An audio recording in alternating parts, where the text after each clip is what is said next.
I had instinctually noticed something wrong in the neighborhood for several days before my brooding focus lifted long enough for me to truly grow curious. Standing and walking out from the porch where I'd been sitting, I approached 3 children that were huddled around some sort of object. "What do you have there?" Immediately, the children dropped their object of interest and bolted. I scanned the street, but nobody else was around at this time of day.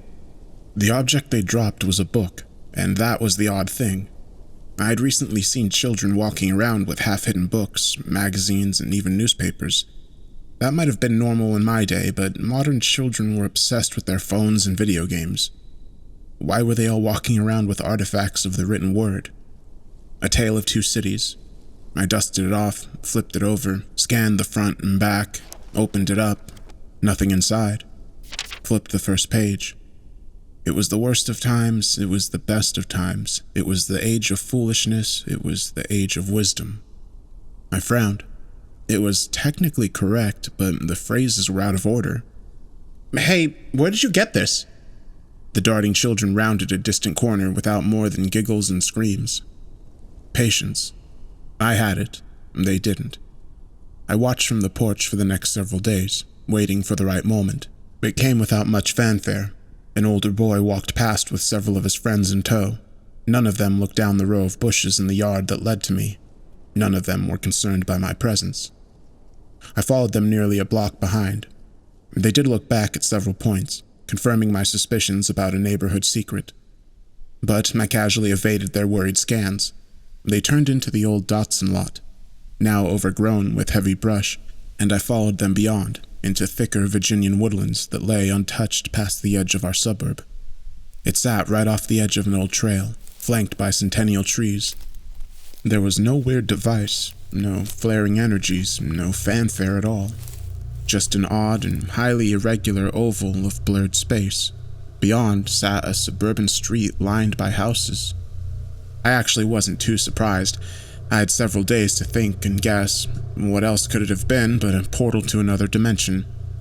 Neighborhood kids weren't about to order books printed with strange malformations, but they would certainly trade around oddities from another universe.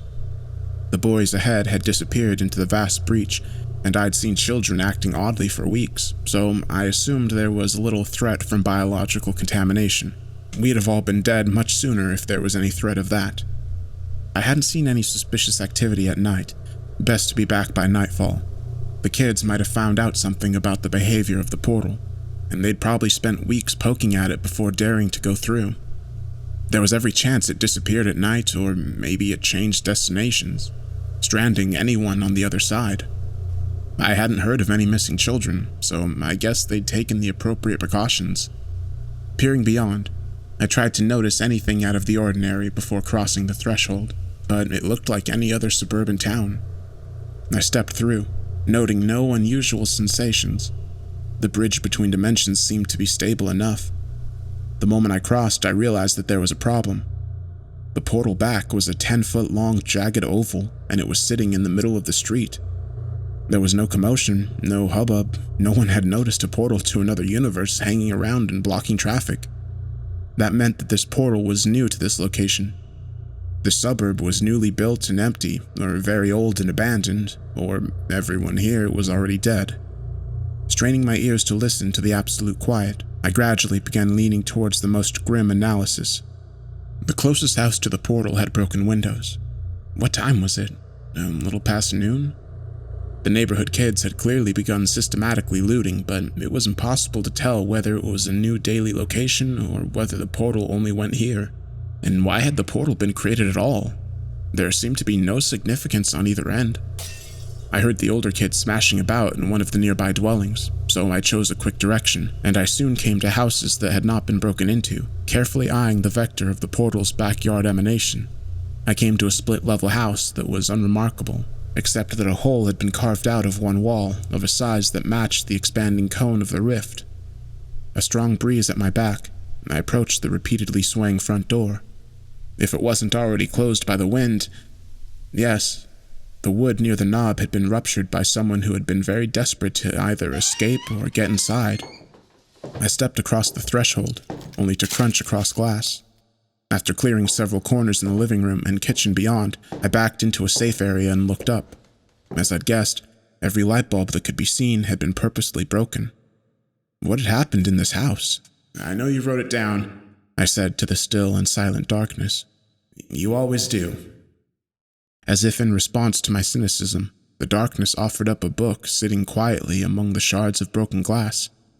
Carefully picking it up and cleaning it off, I flipped through half of it, skipping past random illustrations and musings to find the most recent writings. 48, 65, 47, 180, 101, 84, very slight change in between, 99, 48, Jeffers, 62, 47, and 45 seconds? Moves no sooner than 45 seconds.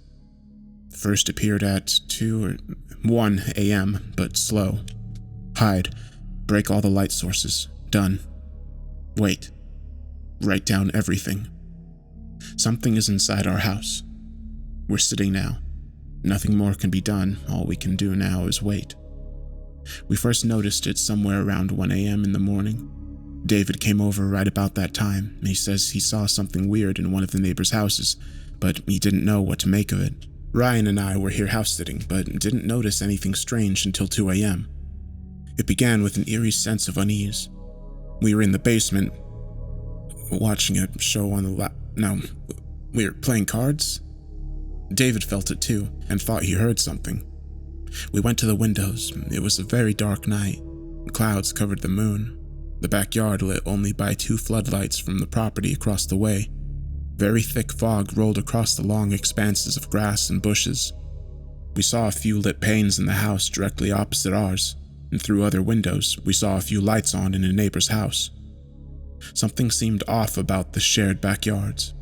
Something horribly and innately wrong, but it was impossible to say what.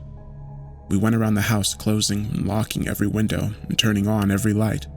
For a while, it made us feel safe. We clung low, peering out between the blinds, each of us trying to figure out why the backyards terrified us so. I had the strangest idea, before it even happened, that there was something wrong with the lights outside. I watched the 2 floodlights far off and to the left, and then I watched the lit window directly opposite us that seemed to be weirdly bulging and changing shape as I stared. Was it just a trick of the light? The crossbar seemed to be moving up and up and up until there was no way I was imagining it. We knew for sure when our neighbor, 2 houses down, came out to let out his dog. We heard it barking, and we rushed to the side windows, watching from total darkness. Ryan slid the windows open just enough to shout, "Go inside, it's not safe," even though we didn't know for sure. A 3rd floodlight came on abruptly 3 houses down, an angled and bright light that usually lit up many of our backyards.